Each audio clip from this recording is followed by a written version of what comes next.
Dans l'actualité de ce soir, paiement de la dette intérieure. Selon la Direction générale du budget et le club de Libreville, le processus de remboursement a démarré. 310 milliards de francs CFA destinés à 177 entreprises réparties en deux branches de règlement. La conférence de presse d'hier a présenté les mécanismes de ce processus de remboursement avant d'indiquer les conditions nécessaires au recouvrement de créances. Le point avec Césarine Nandem et Gérard Magnagna.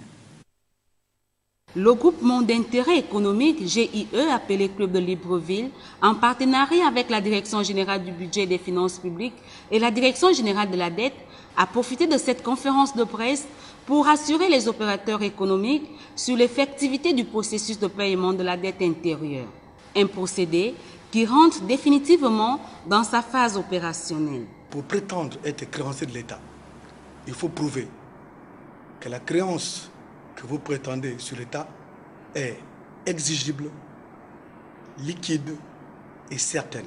Si les trois conditions sont remplies, à ce moment-là, vous pouvez prétendre être créancier de l'État et donc demander remboursement. Ici, le représentant de l'État situe les enjeux de l'heure par rapport à la dette intérieure. En payant notre dette intérieure, on améliore nos critères de gestion budgétaire.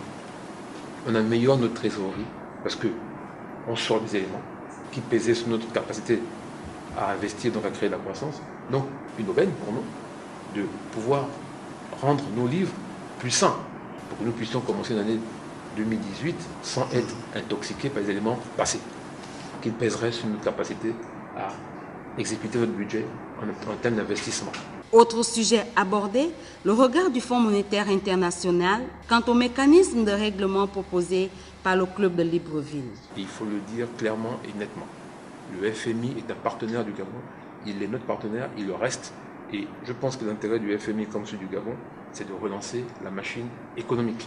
Le club de Libreville permettra aux entreprises de bénéficier d'une bouffée d'oxygène en argent frais afin de permettre la reprise des chantiers interrompus et des investissements nécessaires pour la relance de l'économie du pays.